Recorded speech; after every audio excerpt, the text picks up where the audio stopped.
all. We gather here in Folsom, California, connecting with family and friends in many parts of the country. I counted some nearly 20 states and as far away as 3,000 miles on the East Coast. Today we share in celebration and memory of Shirley Deimler, the wonders of our electronic world, and of course COVID-19 make this all possible. And so I say, welcome. I love you all. Taking this opportunity first to extend some thanks, I say thank you to all my family and friends who stayed with Shirley and me every step of the way, and my appreciation to the Pavilion of El Dorado Hills and for the hospice team and all the loving care that they gave to the two of us. I also would like to thank Rita Sanzeri for the beautiful flowers, and to my family and neighbors who have also sent flowers, and to California Family Fitness who sent a bouquet of flowers. I thank you. And to the extended Wolfgang family, I give thanks for their music that they have provided our program. Last but not least, to the Miller Brothers Funeral Home staff. They have done a great job to make it easier for me. Today's participants represent the many wings of our extended family. A certain oneness prevails as we think of, talk about, laugh, and perhaps shed a tear in remembering Shirley. My words of deep appreciation to each one of you on the program. Please welcome our officiant, Reverend Royce Tanaka. First, I extend my personal thanks to you, Royce, for being my grief counselor. You heard a lot about Shirley, and we're going to learn even more today, I'm sure. Thank you for counseling me at a time when I needed it so much. Royce was born and raised in Hawaii. He grew up on a coffee farm there, which is where he learned to love all things outdoors: fishing, hiking, trail running, backpacking, rock climbing, and many more. Royce first became a pastor, filling that role for 20 years, beginning as a youth minister and then a senior pastor at a church in the San Francisco Bay Area. Royce has a keen interest in counseling and serving as a chaplain as well, and thus became a full-time grief counselor for hospice, serving the greater Sacramento area. Thank you, Royce, for being with us today.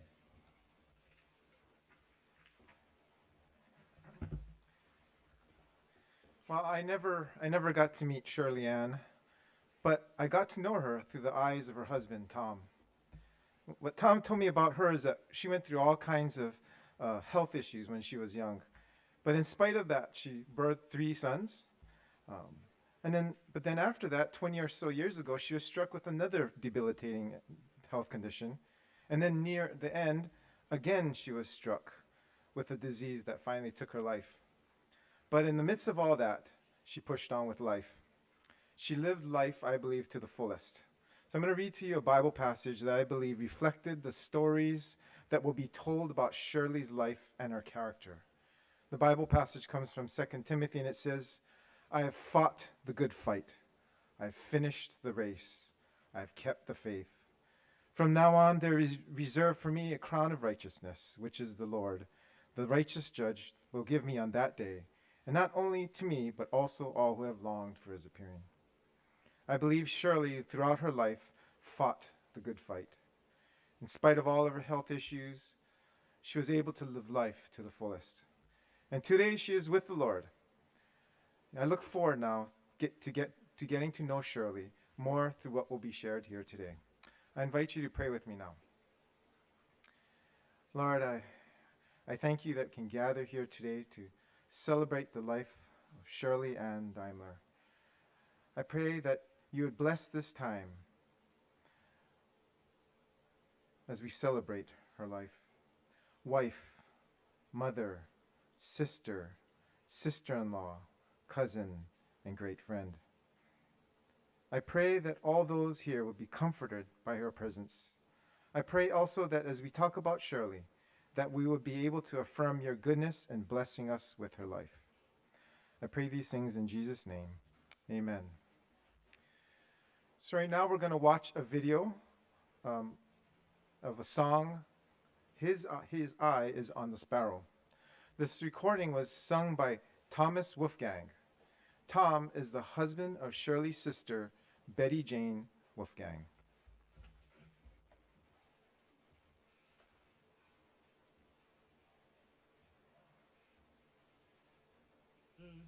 Why should the shadows come? Why should my heart be lonely and long for heaven and home? When Jesus is my portion, my constant friend is he. His eye is on the sparrow, and I know he watches me. His eye is on the sparrow, and I know he watches me. Let not your heart be troubled, his tender word I hear, and resting on his goodness, I lose my doubts and fears. Though by the path he leadeth, but one step I may see. His eye is on the sparrow, and I know he watches me. His eye is on the sparrow, and I know he watches me. I sing because I'm happy, I sing because I'm free, for his eye is on the sparrow, and I know he watches me. Whenever I am tempted, whenever clouds arise, when song gives place to sighing, and when hope within me dies, I draw the closer to him, from care he sets me free. His eye is on the sparrow, and I know he watches me. His eye is on the sparrow, and I know he watches me. I sing because I'm happy, I sing because I'm free, for his eye is on the sparrow, and I know he watches me.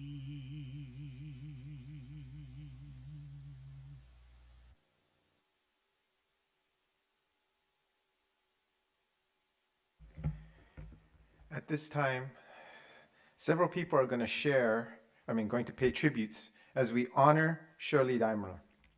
The first three tributes represent Tom and Shirley's siblings and their families. The first to say tribute will be Tom Weimer, Shirley and Tom's nephew, who is representing the family of Peggy Reimer, Tom's sister, and Peggy's late husband, George.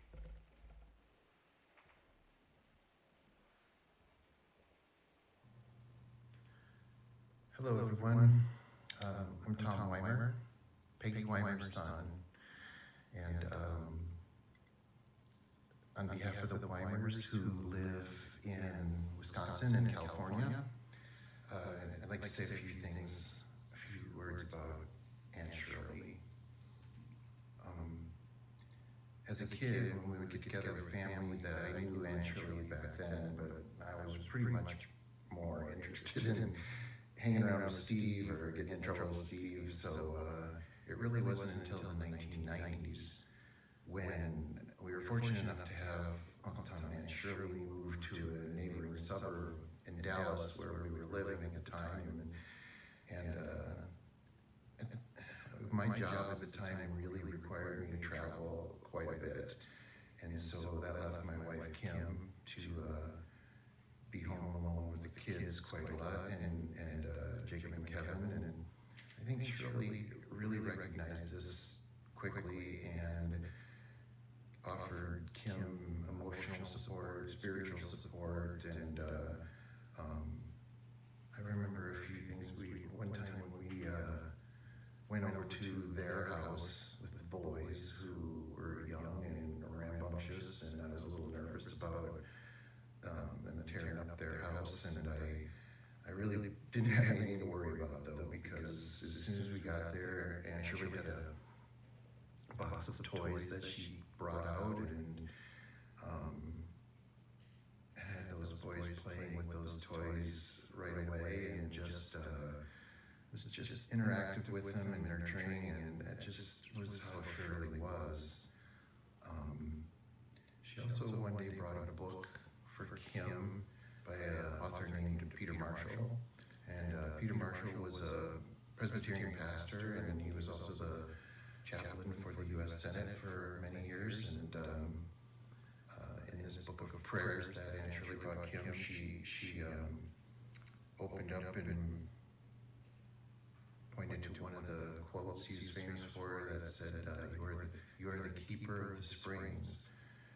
And she told Kim that she was the keeper of the springs, and how important the job of raising our boys was. And at a time when, being a stay-at-home mom really wasn't that popular, she was there for Kim, and again, offering that nurturing, spiritual and emotional support that she really needed at the time. It was really a godsend for her and for our family, and I just appreciated so much the love that she gave to our family at that time, and I really think that we were better for it.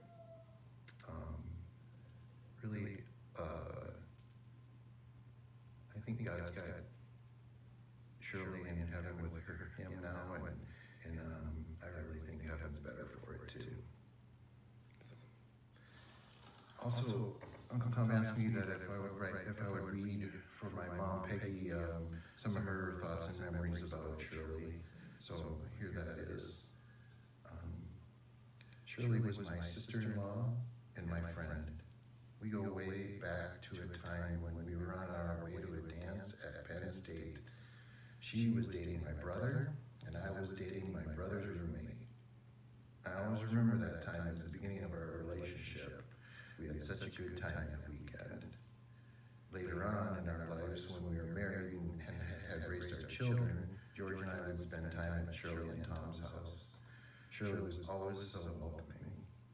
Later on in life, after my husband passed away, I spent time with Shirley at Shirley and Tom's house. Shirley was always so gracious to me. And if I were only staying a few days, she always wanted me to stay longer. I remember Shirley as a loving and kind person, and I will miss her. I believe Shirley and George are in heaven, hanging out, playing cards, waiting for us to get there. Might be a while though, because those Daimlers live a long time. Thanks for listening.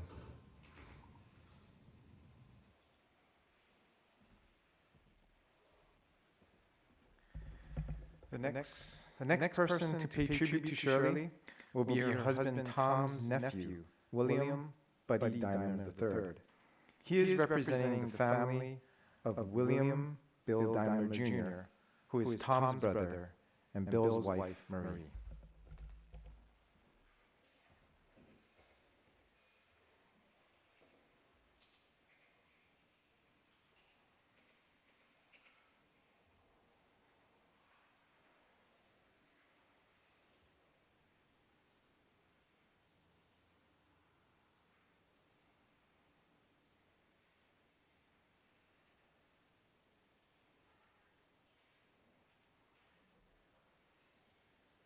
This is a tribute from Bill and Marie Deimler and their 4 children, Yvonne Popham, Buddy Deimler, Pam Katnack, and Glenn Deimler. We are all scattered across the country, much like Tom and Shirley spent their career and their life, moving where opportunity and God took them. This is my voice speaking, but I am using the words and memories and conversations from our whole family, some that have happened recently and some that have spanned many years, but are still relevant in this memorial service. I have lived a life of service my whole life. I am an educator. I have served in the scouting program as an adult leader for 40 years, and I have served in my church as a teacher and a minister. In many ways, my life choices have mirrored my Uncle Tom's life. What makes this statement relevant to Aunt Shirley is that your life choices affect not only you, they also affect your family, your spouse, and your children. I know because I observed firsthand what my wife had to do to pick up the slack when I was somewhere else working with someone else's kids. And I know that Aunt Shirley also played that role, and many times picked up the slack so that her husband could be at an evening meeting or activity or on a weekend campout. And yet at the same time she was able to work in her own career of service as a nurse, providing life-sustaining support to her patients as well as her family. My father has commented many times how he recognized that Aunt Shirley went above and beyond in supporting her husband and raising her family along with her own professional responsibilities. So Aunt Shirley also lived a life of service, taking care of the needs of those around her, whether they were family or friends or strangers she met along the way. My mother always marveled at the fact that Aunt Shirley often faced more personal challenges than some of the people she served, and yet she served without complaint and always with a smile. My sister Yvonne tells of the time when her family lived in Florida and Hurricane Andrew leveled Homestead Air Force Base. Tom and Shirley offered to open their home up to Yvonne and her family to protect them from the storm. In fact, they enjoyed several visits over the few years they lived in Florida, and Shirley always made them feel welcome in their home and in her heart. All of us have felt like Pam that we didn't know Aunt Shirley very well. When you live so far away from each other, it's not easy to get to know someone in the few hours that you visit with them every couple of years. We were all touched by the comments that Michael wrote on Facebook after her passing, and that helped us to learn so much more about her and gave us some insight to what shaped her into the type of person she became as an adult. She had a very strong personality and had that can-do attitude for anything she wanted to accomplish. She was deeply protective of her family and would go to all lengths to make sure they succeeded in whatever pursuits interested them. And she deeply loved spending all her time that she could with her grandkids. Pam remembers her telling a story about a place she took one of her granddaughters for a tea party. She was always thinking of special things to do with her grandkids because they meant so much to her. Pam also remembers Aunt Shirley playing her xylophone. And we all remember her smile and the fact that her face would light up because she was always happy to see you. She will be missed. I want you to know that I have a testimony that families are forever. I believe that the relationships we build on this earth, especially our family relationships, can be continued after we pass through the veil that separates this earthly life for what lies beyond the grave. So while we mourn Shirley's passing from this earthly experience, I know that we will be together again as a family, and that we will remember all the good times and the memories that we created together. So Tom Sr., Tom Jr., Mike, and Steve, our thoughts and prayers are with you. We love you and mourn with you. From Bill and Marie Deimler and their 4 children, Yvonne.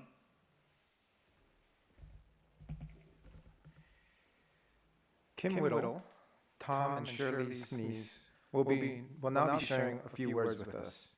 She is representing the family of Betty Jane Wolfgang, who is Shirley's sister and Betty's husband, Tom.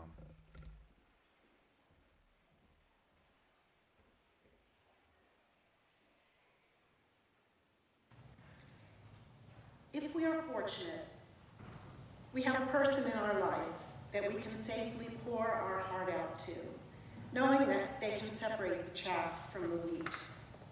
Aunt Shirley was that person for me. Not only my aunt, but my godmother and friend for 62 years. She was always there for me when I needed her, and her unconditional love helped me through more than a few difficult times in my life. At my baptism, before I really knew her, She knew me. She gave me a beautiful white Bible along with a letter that has always been with me wherever I have gone. In that letter, she said, "There will be times in your life when Mommy, Daddy, Aunt Shirley, and all your loved ones will not know the answers to your questions, or perhaps will not be able to speak the right words of comfort when you need them most. But remember, God is always present, waiting to help." When those times came along, as they do for all of us, I would take out that letter, now creased and worn, and take comfort from her words as I prayed. As I write these, memories of childhood visits to Reisterstown, times with the whole family together in Elizabethtown, and visits to Gastonia fill my mind, especially the last time that our whole family was together, when we all went to North Carolina for Christmas in 1979. The summer that I met my husband, Ivan, Aunt Shirley spent taking care of my grandmother in her final illness. Even in the midst of her own sadness, she was there to listen to and share my joy in finding the person that God brought to share the rest of my life with. The trips Ivan and I made to North Carolina and Florida for extended visits, and the long phone calls she and I had, are precious memories. I myself have been blessed with 6 precious and unique nieces. When they were children, I loved to take each of them for special times together. Now they are all adults with lives and families of their own. I have always prayed throughout their lives that as their aunt, I might have been able to give them the same love and support that Aunt Shirley always gave me. If I have been successful in that, her legacy will live on through me and in their lives. In her baptismal letter to me, Aunt Shirley included a poem entitled "A Prayer for Every Day." A beautiful poem about the most important gifts that we can ask of God. In the midst of the poem is this line: "Help me to know the inmost hearts of those for whom I care, their secret wishes, all the loads they bear, that I may add my courage to their own." That is what Aunt Shirley did for me, and it made all the difference in my life.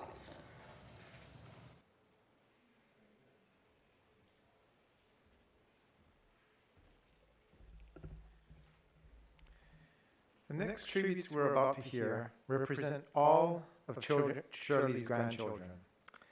We're going to start with the 2 youngest grandchildren, Enrique Deimler, who is about to turn 12, and Cruz Deimler, who is 7.5 years old. They are sons of Tom's oldest son, Tom Jr., and his wife, Joycita.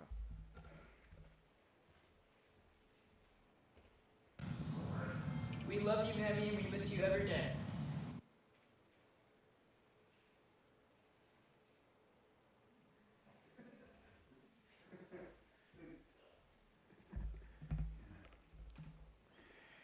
The next grandchild to speak will be Jessie Hoff, who is the daughter of Tom and Shirley's youngest son, Mike, and his wife, Dean.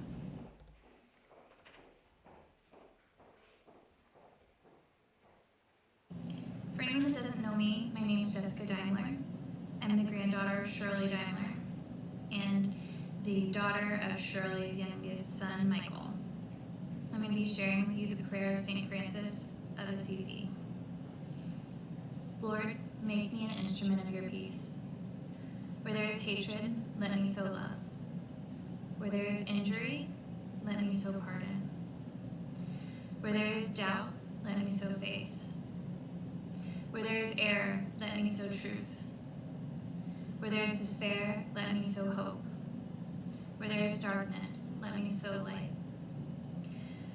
And where there is sadness, let me sow joy.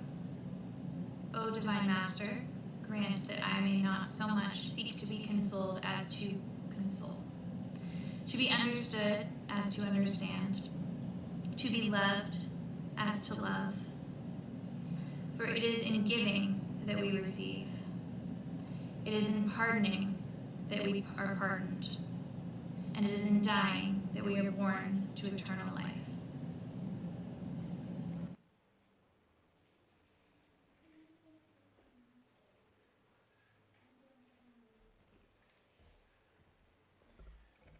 We're going to play a song next, chosen by Jacob Deimler. And I'm going to read to you the words that Jacob Deimler wrote to preface the song. Jacob Deimler, grandson from Tom and Shirley's youngest son, Mike, and his wife, Diane. Here's what Jacob Deimler wrote. One thing pretty much everyone admired about Grandma was her persistence and determination to keep going in life. She always had a lot of grit despite her ailments. With that in mind, I was looking at lyrics and found this wonderful, simple song by the incomparable Curtis Mayfield entitled Keep On, Keeping On. I also like that Curtis was an early soul singer and an activist for civil rights in the 1960s. He suffered from paralysis after a strange accident, much as Grandma suffered from her own physical limitations. In addition to her back issues and pain, Grandma also worked in inner city Baltimore, helping impoverished black communities. So I selected Curtis Mayfield, given his long-time commitment to civil rights for black Americans. Everybody gather around and listen to my song. I've only got one. We who are young should now take a stand. Don't run from the burdens of women and men. Continue to give, continue to live for what you know is right. Most of your life can be out of sight. Withdraw from the darkness and look to the light. For everyone's free, at least that's the way it's supposed to be. We just keep on keeping on. We just keep on keeping on. Many things that we have known, but they too will soon admit that there's still a lot of love about us, and there's still a lot of faith, war, and trust when we keep on keeping on.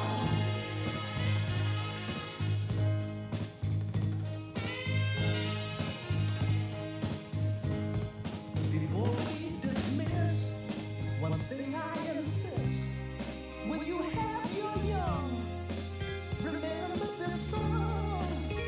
And our world's surroundings is leaps and bounds, ups and downs, is reality.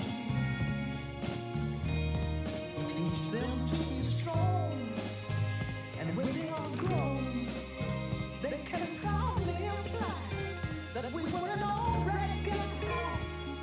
For all the wrong now is right. This nation's people are now united as one. And we just keep on keeping on.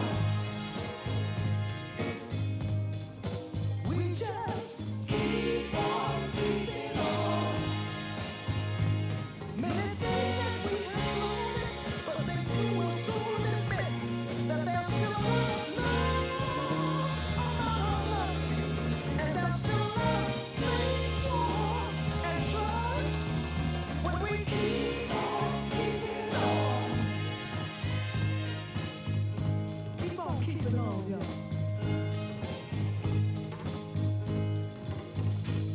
Keep on, keep on, keep on, keep on, keep on, keeping on, keep on.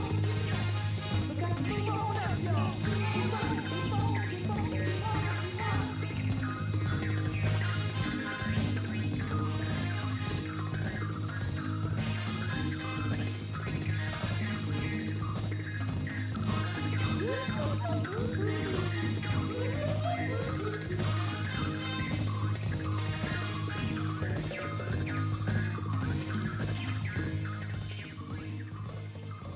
Some years back I remember, still in my mind so well. My mama made this one more flip, and I knocked it never fail. Never worried too low, but I was so strong. Today it's all again. We got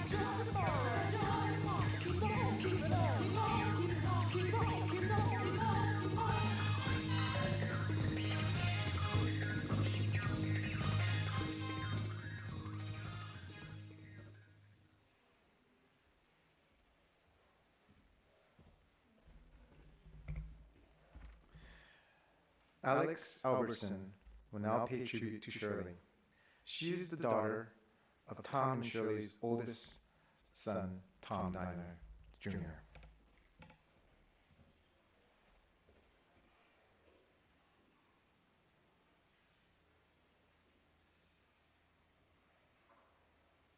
I'm Shirley Deimler's first grand. Good morning, I'm Alexandra Albertson, and I'm Shirley Deimler's first granddaughter, and I'm honored to be speaking to you today about her wonderful life. I'd like to show you some pictures as I'm speaking this morning. Since you knew Shirley, you know she was a storyteller, but she was much more than that. She was an inspiration for many, many people. She could change how you viewed the world just by telling you about someone she met. Even though she's gone, she still lives through her stories. Grandma Shirley was a wonderful grandmother, great-grandmother, and true friend. I will try my best to teach my children everything she passed along to me. If I can become even half the woman she was, I would be grateful. She was one of the strongest women I have ever been blessed to know. These pictures here show her as a friend, grandmother, great-grandmother, and the heart of our family. Where she is now, I know that she is making a new friend, playing the marimba, and enjoying lots of cuddles with Happy. And of course, still spreading joy with her wonderful stories. Thank you.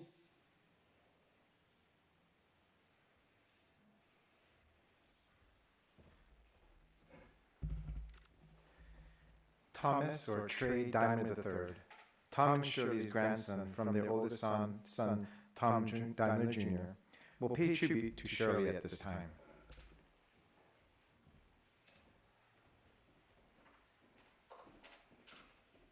It's Thomas Richard Deimler III, or Trey for short, and Shirley Deimler was my grandmother and somebody that I cared about very, very much. Thank you to everybody that has sent support, love, anything, good vibes. Thank you so much. Shirley was somebody that I personally loved very much growing up. Obviously, you look up towards your grandparents in a special way. But as I got older, I got to learn that Grandma had a lot of depth to her, and something that I definitely appreciate now, looking back, was that I got to spend a little bit more time with her, during the later part of her life, and I thought, for me personally, that was very important. She gave me tips and advice that I personally take with me through life, and I think that's something that we can all really agree with, that she was very passionate in how she handled herself in her daily life. And I think it's something to really take into consideration that, all she did was love. And love deeply, hard, however it may be. I think it's something that we all truly appreciate about Shirley. And I love my grandmother so much. And I'm so appreciative of the time that I got to spend with her while she was with us. And all I can really say is thank you for the opportunity for us to reflect on her life, as it was certainly something very special to us all. So thank you. That's it for me, but again, I appreciate every single one of you beautiful people, and rest in peace to my grandmother. Thank you.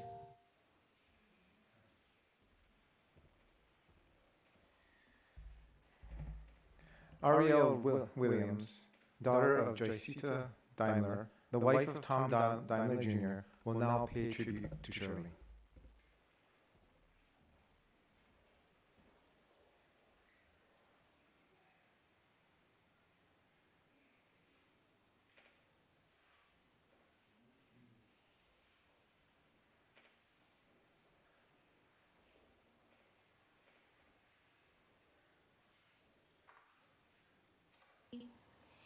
Firstly, I wanted to say we know that Shirley went by a lot of titles, but her personal title to me was Grammy. So when I reference Grammy, you know I'm talking about Shirley.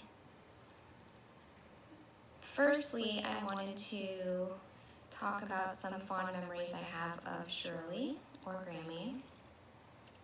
And the best one most recently, well, they're all great, but recently in 2018, I got married. And Grammy was not doing the greatest at that time. She had been having a lot of falls, so she recently had broken her hip, her femur, during a fall, and it was her goal to make it to my wedding day. And if anybody knows her, you know that she's a fighter, and she definitely fought and got up and walking, and she used her walker, she did her PT, and she made it to my wedding day. And I know that that was so hard for her to do, but that was a goal that she set her mind to, and she made it happen. And that was just the type of person that Grammy was. She never let you down, and she stuck to her promises, and she was strong, so strong, the strongest woman I've ever met in my life, and she was a fighter. I was lucky enough to spend some of her last days with her here in Folsom, California, and she didn't have the best memory about what was going on. She did, though, keep her sense of humor intact. While I was pregnant, she knew I was pregnant, and she understood that I was having a baby. So one day I went and visited her. I wanted to make sure that she knew that I was going to be having my daughter, Sierra, on her birthday. So Sierra was born on March 11th, 2020, and I told her that, and she started crying. For some reason, you know, she had her good and bad days, and we didn't always know if she really knew what we were talking about, but in that moment I knew that she understood, and that really meant something to her. So we'll always have that special day to remember. Also, kind of funny, she had a sense of humor, so I let her feel my belly that day, and I let her know, oh, she might kick you, Sierra might kick you, and she said, well, she better not kick me, I'll kick her right back. And that was just something so unexpected, and that's kind of how it always happened. You just never knew what was going to come out of her mouth, so my mom and I cracked up. That was the funniest thing. You just could never imagine her to say that. We were able to have a small birthday party for her, and she really seemed to enjoy that. So all of my memories of Grammy are very positive, and they would never be anything other than that. In conclusion, I wanted to read an excerpt from the New International Version of the Bible. It's the 1 Corinthians chapter 13, Love is the Greatest. And excuse me because I'm going to be reading this, it's very long. If I speak in the tongues of men or of angels, but do not have love, I am only a resounding gong or a clanging cymbal. If I have the gift of prophecy and can fathom all mysteries and all knowledge, and if I have faith that I can move mountains, but do not have love, I am nothing. If I give all I possess to the poor and give over my body to hardship, that I may boast but do not have love, I have nothing. Love is patient, love is kind. It does not envy, it does not boast. It is not proud, it does not dishonor others. It is not self-seeking, it is not easily angered. It keeps no record of wrongs. Love does not delight in evil, but rejoices with the truth. It always protects, always trusts, always hopes, always perseveres. love never fails. But where there are prophecies, they will cease. Where there are tongues, they will be stilled. Where there is knowledge, it will pass away.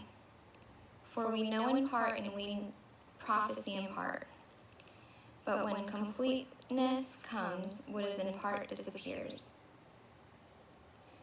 When I was a child, I talked like a child. I thought like a child. I reasoned like a child. I thought like a child. When I became an adult, I put the ways of childhood behind me. For now we see only a reflection as in a mirror. Then we shall see face to face. Now I know in part, then I shall know fully, even as I am fully known. And now these three remain: faith, hope, and love. But the greatest of these is love.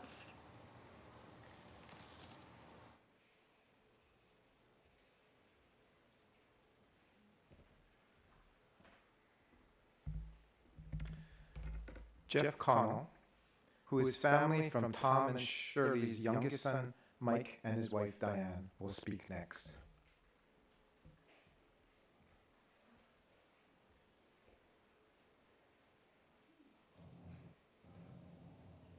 Good morning.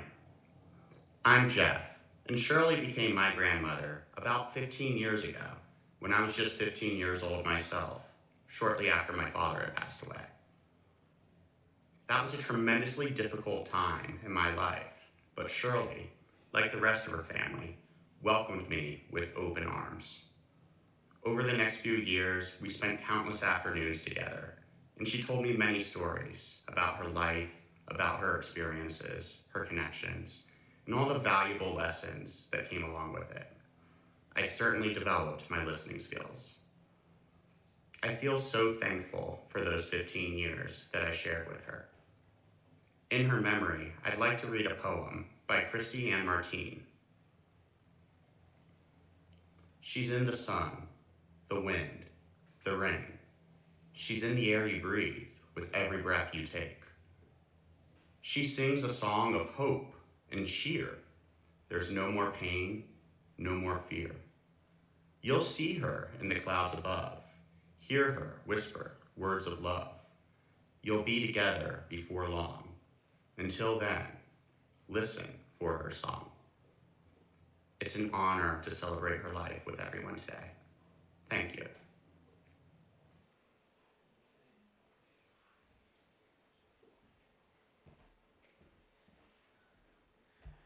The last person to pay tribute to Shirley today will be Joy Deimler, who is the wife of Shirley and Tom's oldest son, Tom Jr.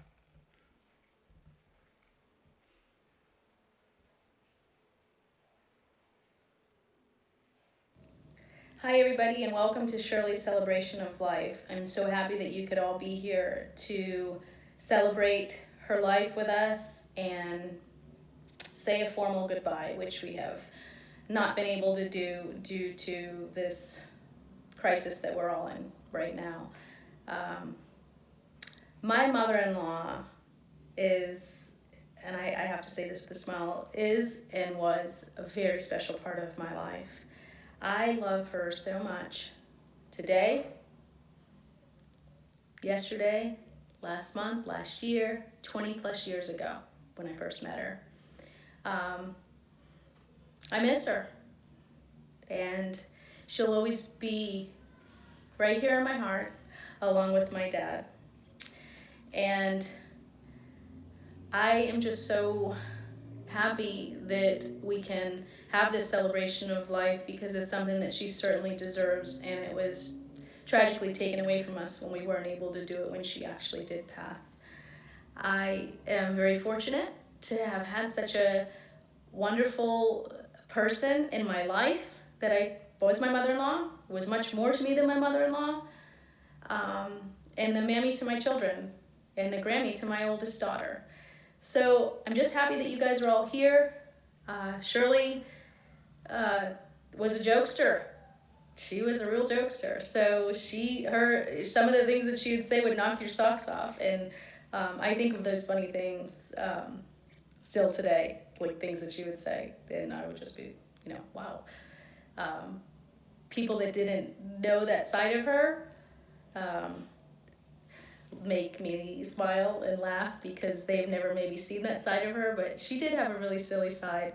She has bought most of my vehicles with me, and she would always laugh that, oh, well, I'm coming to visit, I guess we're going to buy a car.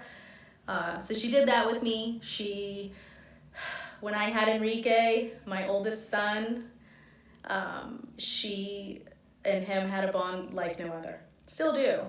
And I think Enrique will carry that through his, he's coming up on 12 years old, and I think that he'll carry that with him for the rest of his life. And that's just such a wonderful treasure for him. Little Cruz loved his mammy, and didn't have quite that bond that Enrique has, but certainly loved his mammy very much.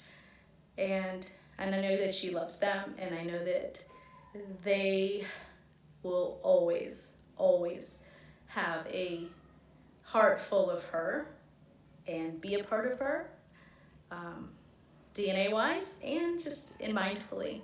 And so we're just excited. We're excited that she can finally have her celebration of life, because it's certainly something to celebrate. She was an amazing woman and has done some amazing things and helped many, many people. And she's very deserving of all the love and all the support that you guys are giving her today. And we love you for that. And I miss my mother-in-law every day. But one day, hopefully I'll be there in that same very place with her, and we can all celebrate and hug and love each other once again. But she's always in my heart. Thank you all for being here.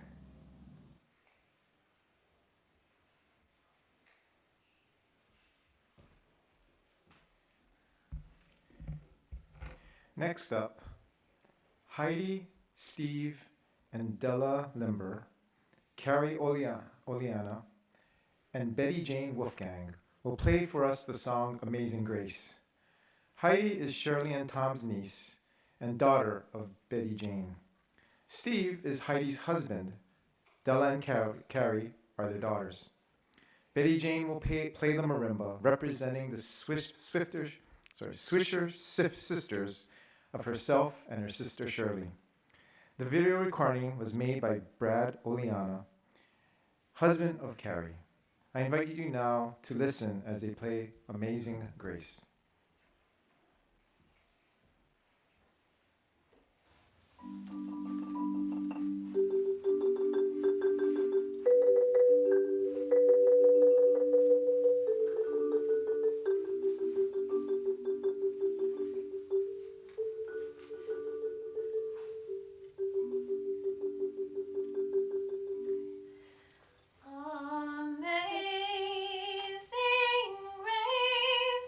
How sweet the sound that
Next up, we're going to have the eulogies. The first person to give a eulogy will be Paul Moore. Paul is a longtime friend and career co-worker with the Boy Scouts of America.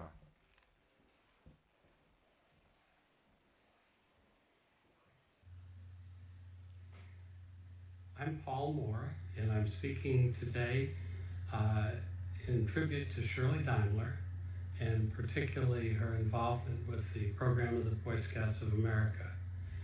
In June of 1976, my wife Judy and I were flying to Charlotte and then on to Gastonia to interview to become part of Tom's leadership team in the Piedmont Council. Shirley was going to be leaving later that day with their 3 sons on a trip, but she wanted to make sure that she met us because we were going to be that important to her. As soon as we had moved into our new home in Hickory, North Carolina, Shirley came to greet us and bring us a welcoming gift.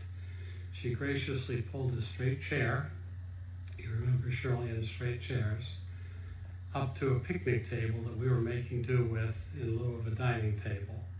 Our ship had not yet come in.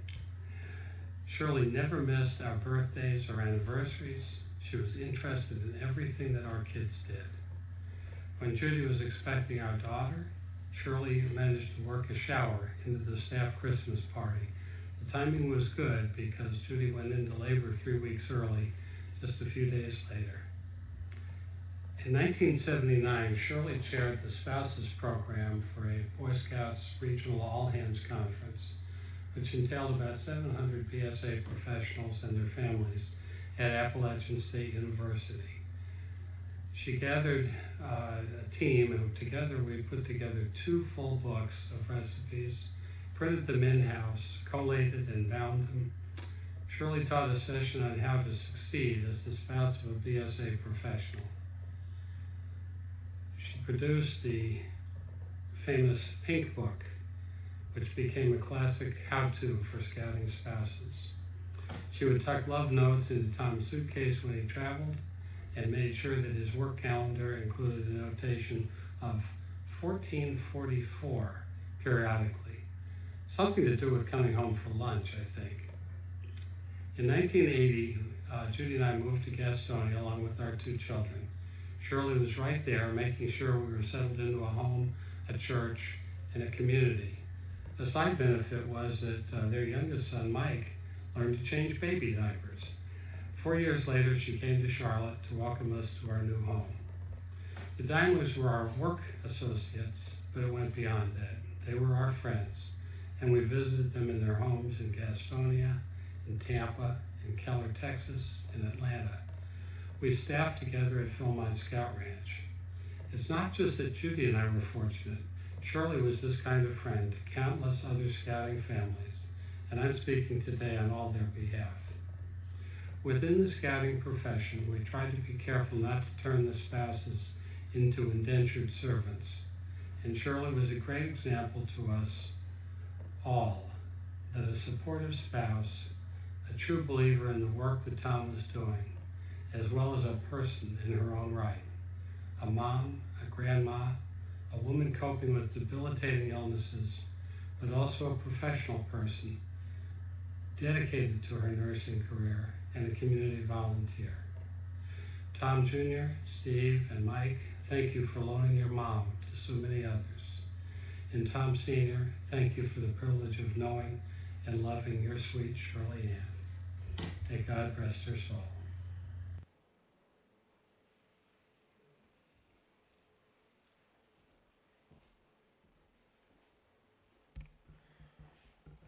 At this time, Tom Deimler Jr., Tom and Shirley's oldest son, would like to share a few words with us.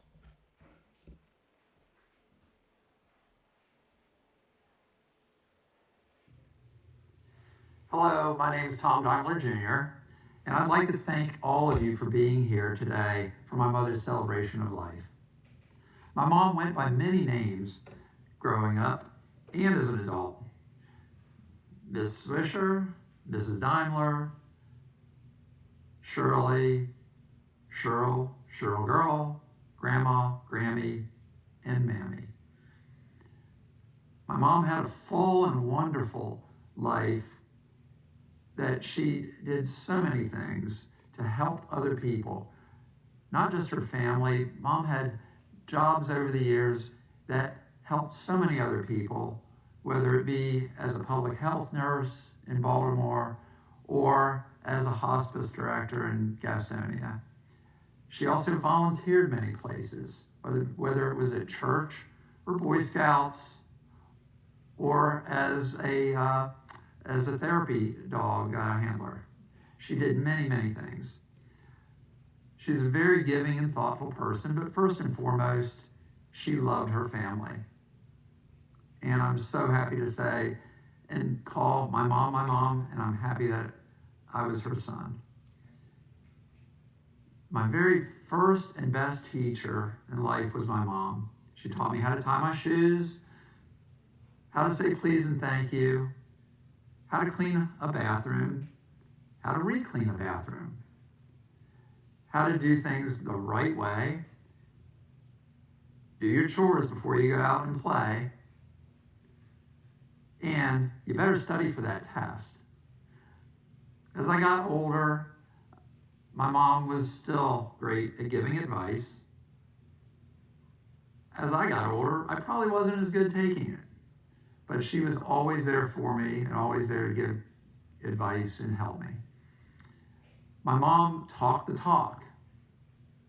And as you all know, she really could talk and talk, or talk. My mom really loved the details in a story, and she had so many great stories. Every now and then I'd say, Mom, I just want to know what time it is. I don't want to know how to make the watch. And she would laugh and tell me, well, the details are really important in this story. So I would listen, and I really wish that I had one more story to hear. But moving on, she really did walk the walk. She not only said she was going to do something, if she said she was going to do it, it happened. She was a doer, and she walked the walk and set a great example for me and my brothers and everybody around her. She really did, as I was growing up, set great examples. And I can think back, I didn't really think about it at the time, but whenever we would go on trips, or we would go to a museum or an event or anything, she wouldn't just take in a monument, for example. She would say, can you just picture yourself being there when they did this, and how they were dressed and how they thought and what they were doing and all the events surrounding whatever monument or activity she was talking about.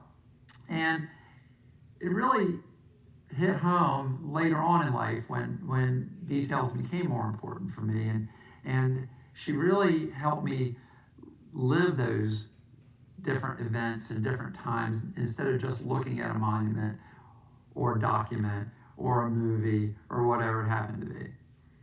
She really had an importance of education too. She taught me that getting a good education is really important. And again, she walked the walk. She graduated and got her bachelor's degree in nursing when she was 48 years old. Not something that everybody goes back and does, but she did it, and it was important to her. Following through with commitments was huge for Mom, and again, that was another example was her education, but she really felt strongly about living up to one's commitments, and I learned that from her. And doing whatever it takes to get things done the right way. It takes a little longer to do it the right way. That doesn't matter. Do it the right way. I'll never forget a lot of things about my mom, but just a few things that come to mind are when I was in first grade. I was really afraid to ride the school bus. My first day of school, Mom said, don't worry, I'm going to follow that bus all the way to school. And I looked out the back window, and sure enough, there was Mom following me to school. Made me feel much better, and started out first grade way better than it probably would have otherwise. She used to make crazy birthday hats. Steve and Mike, you guys remember those. But she always put our friends' names on the front of the hat, and I think I might be able to still make one, I'm not sure. We had a great college visitation trip, just me and Mom. Dad was busy at work, and we went to several colleges, and more important than the colleges that I never ended up going to, was all the great discussions that she and I had about what leaving home and going to school meant and why it was important and what I needed to do to succeed, and a lot of great preparation for going to college that fall. And just spending time with my mom when, for the years before that, I was a busy teenager, probably not paying very much attention to what she had to say. But those couple days were very special for me. She was really moving into later years. Mom was very, very happy to be a grandmother. She was always there right after they were born. The grandkids were everything to her. She read books and played games and did just anything she could do to be around her grandchildren. And that was very special to me, and I'm sure all my children and all of her grandchildren. She was very, very determined shopper. And I've been on many shopping trips with her. And I never did know anybody that could spend a half a day to buy a t-shirt, but my mom could. And I'll always remember that. Those of you that have been on those shopping trips know exactly what I'm talking about. She had many stories about our relatives and our ancestors. And it was just phenomenal growing up to feel as a kid that I was a part of a very special family, and that her grandparents and aunts and uncles and were all these just wonderful people who had wonderful lives and lived interesting lives. And I really look back on those stories and just cherish all of them. My mom was really, really amazing. I'm gonna miss her. I'm glad that she's not suffering. She had a really rough, last couple years, but she's with her parents and her grandparents and her aunts and uncles.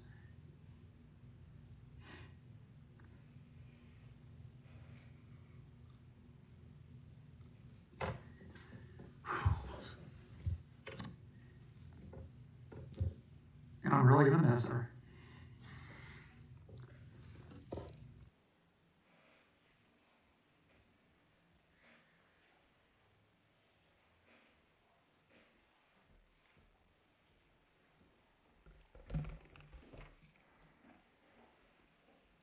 The next person to give a eulogy will be Mike Deimler, Tom and Shirley's youngest son.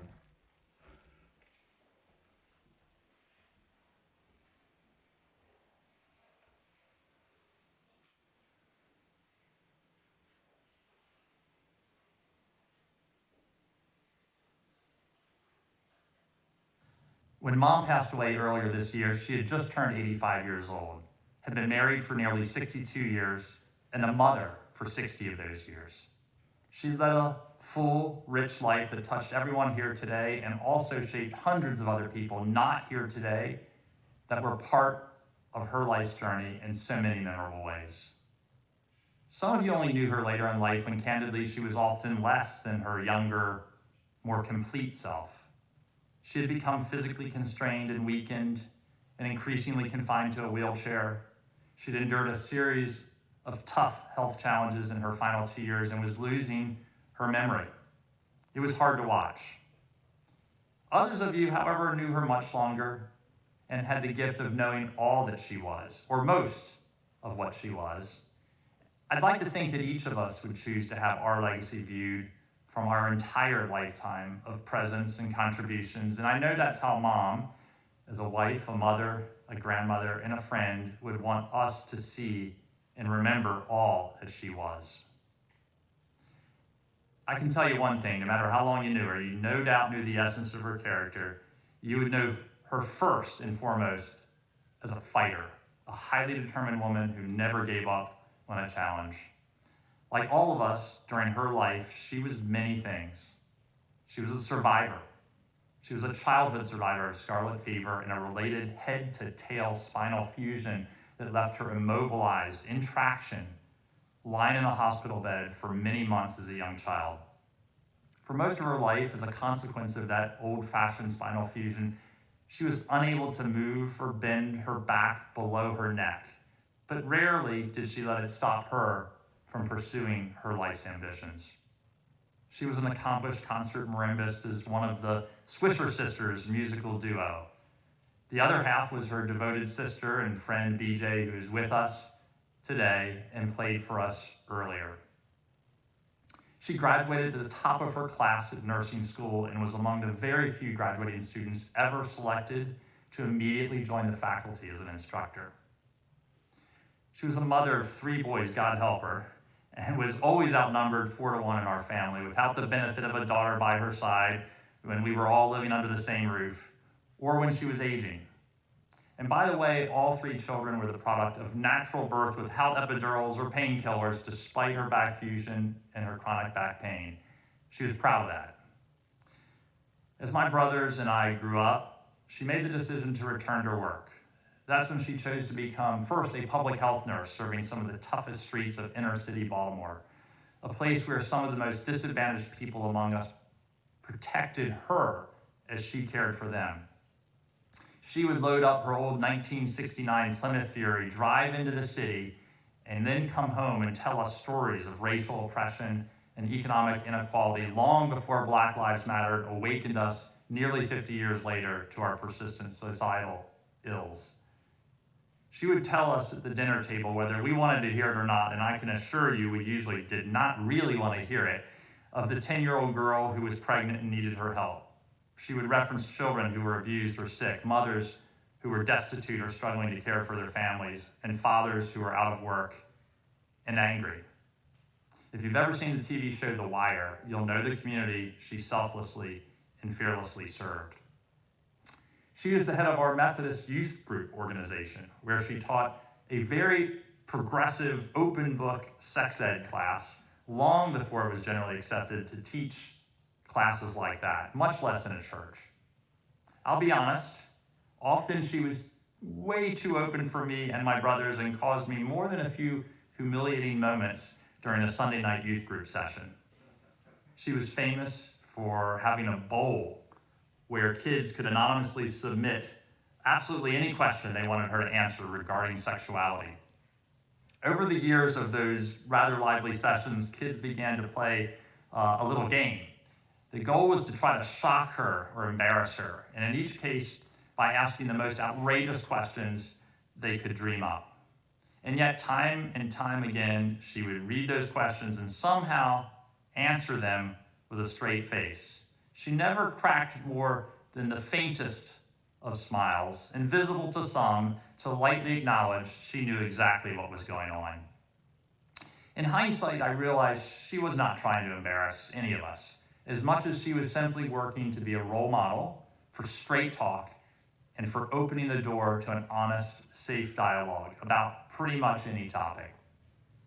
It's perhaps not so surprising that over time, our teenage friends would often turn to her first when they had challenging personal situations to discuss. You may not have always liked what she had to say, but you knew you'd get straight talk and then as much affection and support as she could muster. She loved the energy of young people around her all the time. Growing up, our home was always the one full of our friends. She wanted our home to be a place that attracted others. The door was always open, and she was always there to greet our friends with a hug, a big warm smile, and an offer, very often, of fresh brownies or a glass of iced tea. She'd always ask them questions about how you're doing. What are you to my older brothers, since, frankly, they were generally the instigators of our 1970s style Home Alone mischief. And many of you will be relieved to know that most of those stories were later confessed as the passage of time made them more humorous than they ever were troubling. In the late 70s, she became the director of volunteer services at the newly formed nonprofit hospice in our hometown in North Carolina. Long before she needed hospice care herself, over the last year of her life, she gave the same hospice care selflessly to others.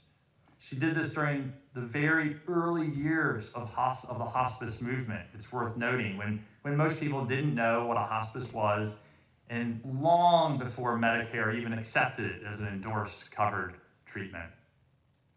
She was the toughest first aid merit badge instructor the Boy Scouts have ever seen, both feared and respected by every young boy who managed to pass her class.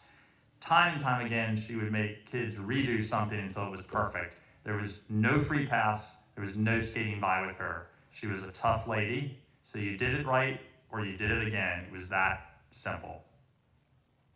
She was a lover of dogs. I won't list them all except for her special Australian Shepherd, Happy, who was trained with my dad to become a therapy dog during the early years of their retirement. As had become the pattern in her life, she kept looking for ways to make a difference and to be of service to others, even as her physical and emotional strength started to fade somewhat. As far as personality goes, frankly, the most important parts of her are evident in the stories I've already shared. She was determined, hardworking, fearless, and very often ahead of her time. She was an independent, socially progressive woman in the decades long before the Me Too movement or the Women's March on Washington gave women the collective courage they have today. She could always be counted on to be a speaker of the truth and a staunch defender for what she felt was the right thing. You may not have always agreed with her or even liked what she had to say, but you knew she was giving it to you straight and straight from the heart as well.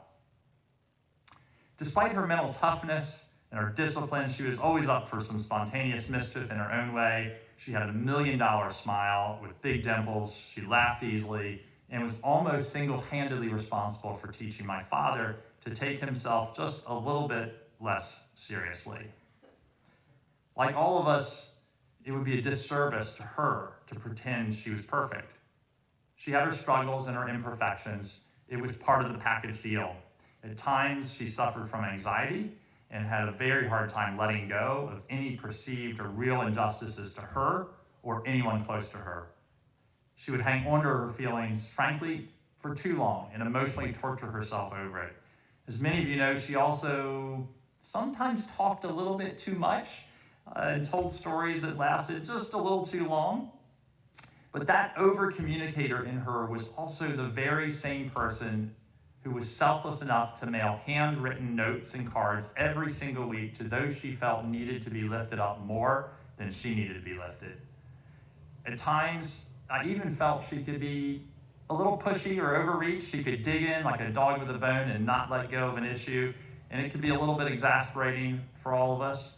But at the end of the day, it's worth reminding ourselves that these traits, these aspects of her personality were simply the underbelly of her dogged determination and her gritty spirit that we all admired so much.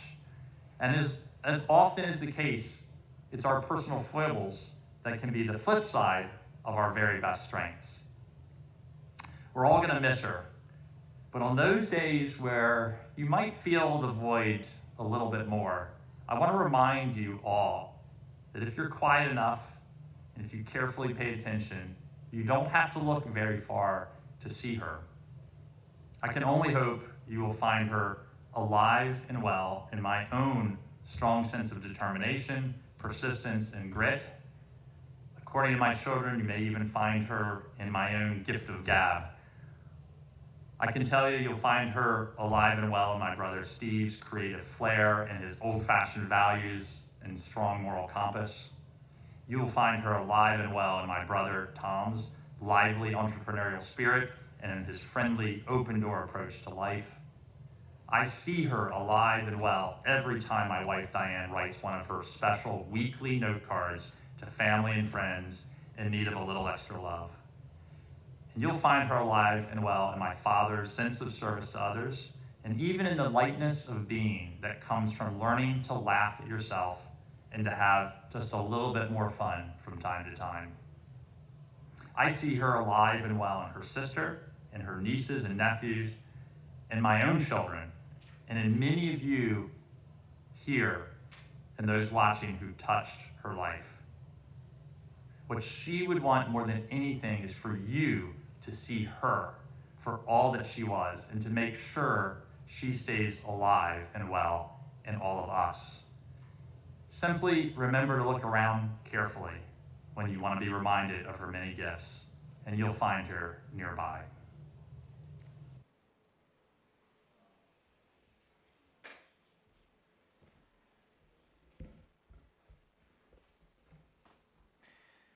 At this time, Tom Daimler Sr.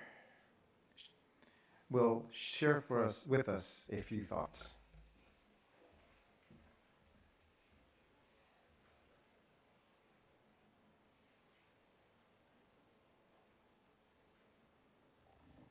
We met on a blind date in 1955. I was a junior at Penn State University, and Shirley was in nursing school at Polyclinic Hospital, Harrisburg, Pennsylvania, also with a little over a year to go. We went to a movie that night titled Country Girl. Starring in it were Grace Kelly, William Holden, and Bing Crosby. It was a great show. We enjoyed it thoroughly and talked about it often. I drove my 1947 green four-door Chevrolet.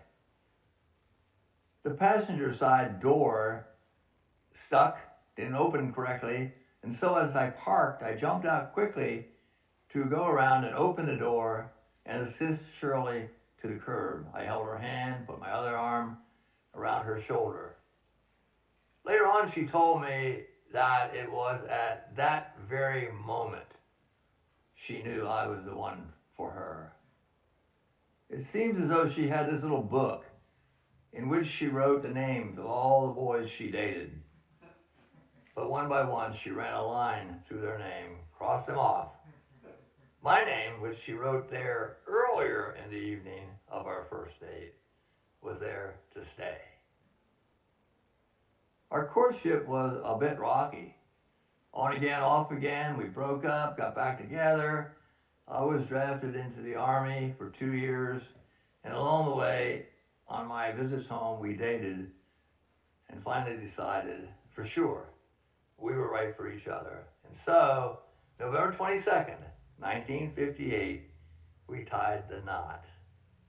A little quick arithmetic tells you that that will be 62 years in November of this year. What is it that kept you together so long? People ask me. I like that question, and I like the answer as well. Number one is commitment.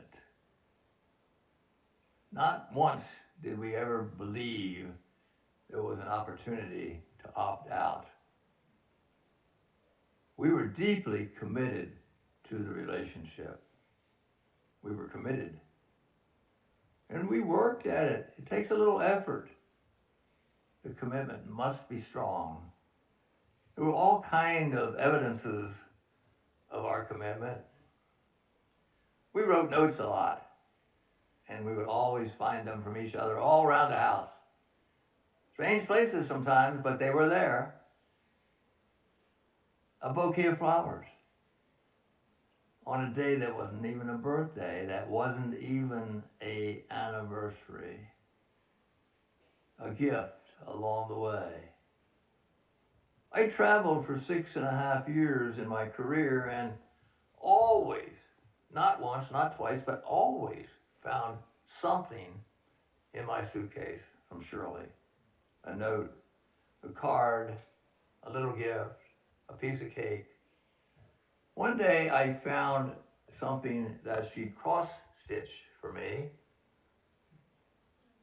I love you, it says. And she framed it so that it would stand up by itself and suggested that as tangible evidence of her great love for me, I might want to sit it on my dresser when I unpacked at the motel in the evening. And so I did. It was there. I remember to do it. Just part of the commitment. I believe that number one, commitment keeps the spark alive. Secondly, forgiveness is why we have been together nearly 62 years. At a very early age, I learned from my mother, never go to bed angry, she said. Never let the sun set on your disagreement. Solve them. Clear them up before you go to sleep. And so we had that understanding that even though we disagreed or argued about it, we would clear it up before nighttime and we would start anew the next day. It might take a hug, a kiss, or I'm sorry, I was wrong. Commitment is that which reignites the spark. Thirdly, love. Love is the foundation of all the things we do in life, our associations with everybody, but especially our relationship in marriage. Love. Caring very deeply and emotionally for the one that you're with every day. Love is so important. Love is that which fans the spark into a burning fire. And so I say, one, commitment. That which lights the spark, keeps it alive. Number two, forgiveness. That which reignites the spark. And three, love. That which fans the spark into a burning flame. Let me now share with you just 3 short stories about Shirley's character. The first one is about her love for animals. She loved all animals, especially dogs, and we had dogs along the way. We had Shotzi, we had Happy, and we had Chica. But the dog she often talked about so fondly was when she was a little girl. She had a Scottie named Tessie. And here is a picture that we hung on our wall that shows you what Tessie looked like. It's not her actual picture, but in Shirley's eyes, it's very close. Well, she liked to dress up Tessie in her clothing and make her look kind of cute. And one day as she was doing this, she was a little frustrated by the fact that she didn't know what to do with Tessie's tail. And so she took a pair of her panties, and now mind you, this was in the middle of World War II, and things were scarce, especially little girls' panties with the elastic around the waist. But nevertheless, she cut a hole in the seat of those panties so that Tessie's tail would fit through the pants. Wow, what a great idea. Did she get in trouble? You bet she did. Well, nevertheless, it shows the great love that Shirley had for animals, for dogs. She experienced the endorphins and the positive feeling you get as you pet an animal, a dog, and the love that they return to you. The second story I would like to share with you is about Shirley's integrity. We lived in the Baltimore area a good many years, and our 3 sons grew up to a large extent in their early years there. We took them to a pediatrician group nearby Baltimore, and one day the lead doctor asked Shirley if she would work occasionally in case one of their nurses wanted a day off or was sick. Would she come in? And she said she would, because it was only very part-time. One day she was working with one of the young physicians when she noticed that he was doing the procedure incorrectly. Now, we've heard the stories of how much a stickler Shirley was about correct medical procedures. And so what did she do? Of course, she told him. Not only did she tell him, she showed him how to do it right. Oh, he didn't like that too well, and when he refused to change, she declared that she could not work in that environment. And so on the way out the door, the head pediatrician stopped her and said, "I will take care of the matter, but mainly I would like you to bring your 3 sons to me personally, and I will take care of them." Every month we looked for a billing in the mail, a statement telling us how much money we owed. It never arrived.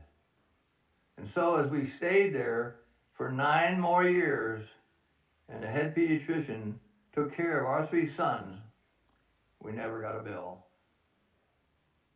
To me, that says a lot about Shirley's integrity. She knew what was right, and she stuck to it. It paid off. The third little story I want to share with you about Shirley has to do with her faith. We know how she gave leadership to getting our sons into Sunday school and church and active in a youth fellowship, and she volunteered to make that happen. But one day I received a career opportunity for a promotion that I was not sure I wanted to take.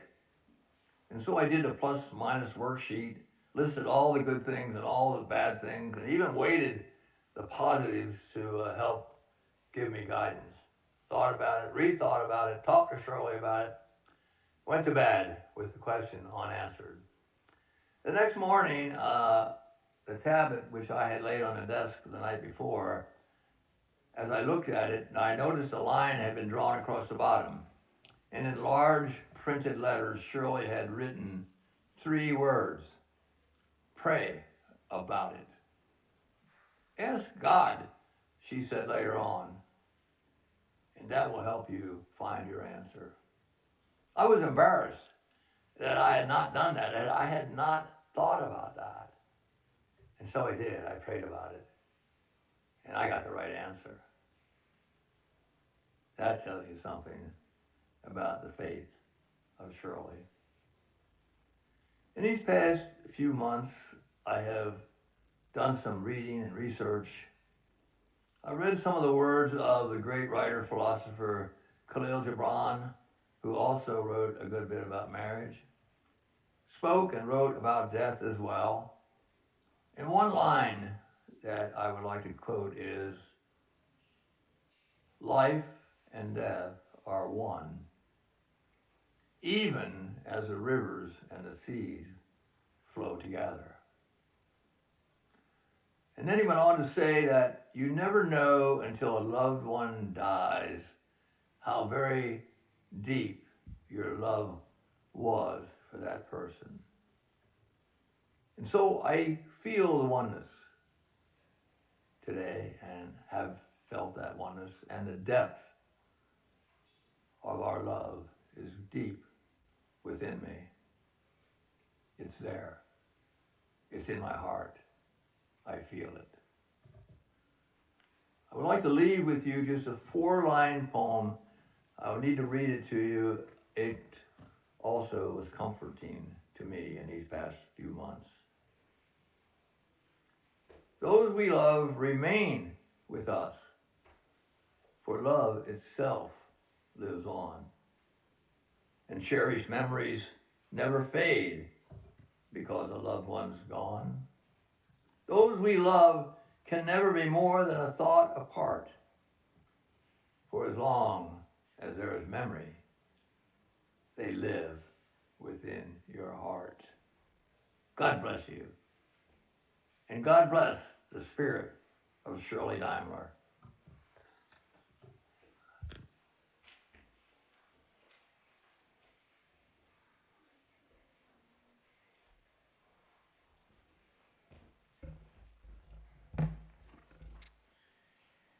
I invite you to listen in once again as Heidi, Steve, and daughters Ivy Limbert and Carrie Oleana perform for us on Eagle's Wings.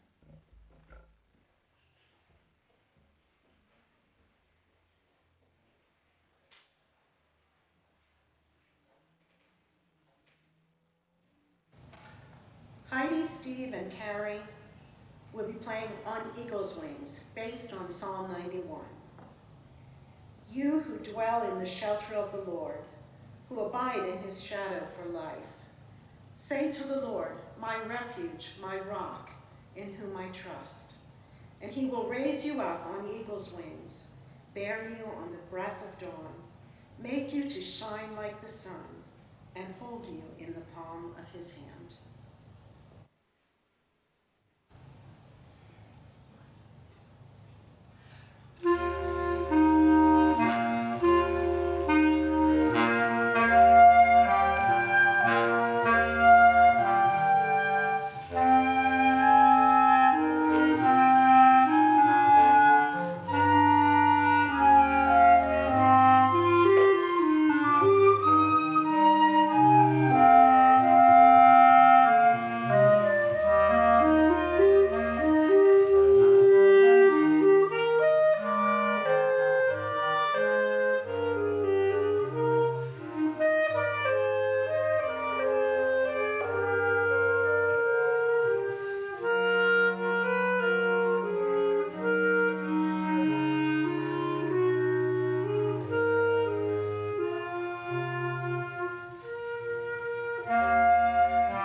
At this time, I'm going to say a blessing.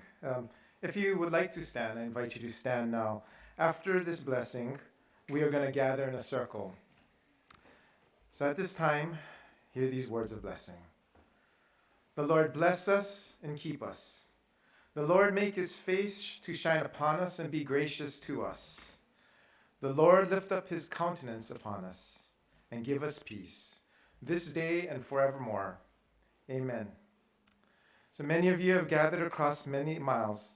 As a closing, I would invite you to take a moment now to gather in a circle, and if possible and you're comfortable, hold hands, and we will also hear the song performed, Will the Circle Be Unbroken? This will symbolize our togetherness and oneness as family and friends. So I invite you now to gather in a circle, and the closing song, Will the Circle Be Unbroken, will be played.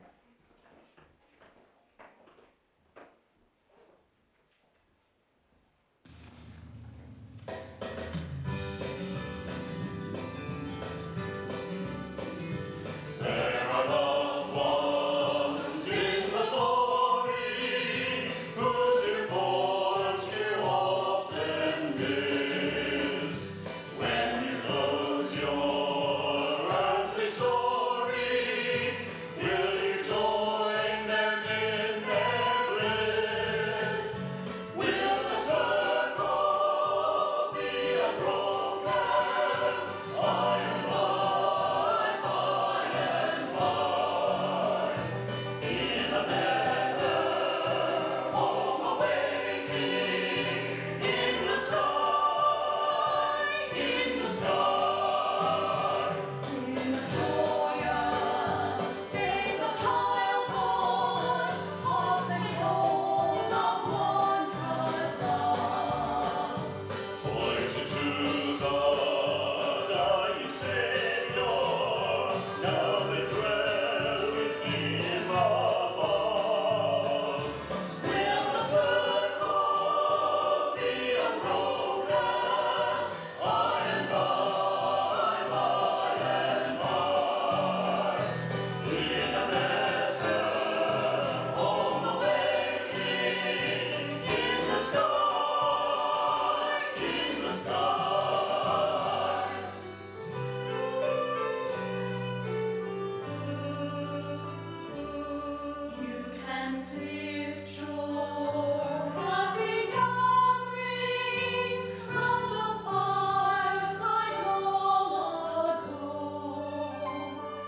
singing with my friends, and we all will sing together, 'cause the circle never ends. In the sweet quiet water, we shall meet on that beautiful shore. In the sweet quiet light, we shall meet on that beautiful shore.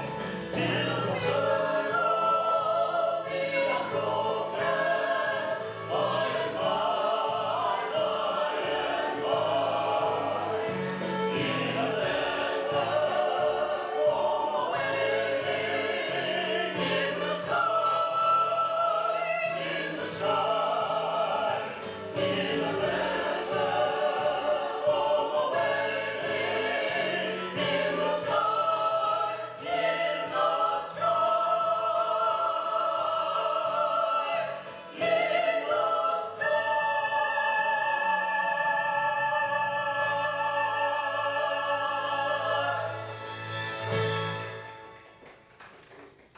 We do have some refreshments, some little bundt cake. Yeah, take the mask off. I'm fighting with the mask on, and there's also hand sanitizer in the bag, if anybody wants to do that, and just water and cake. How come I didn't get those same things? That's what I want to know. This concludes our service celebrating the life of Shirley Ann Diamler. Go in peace.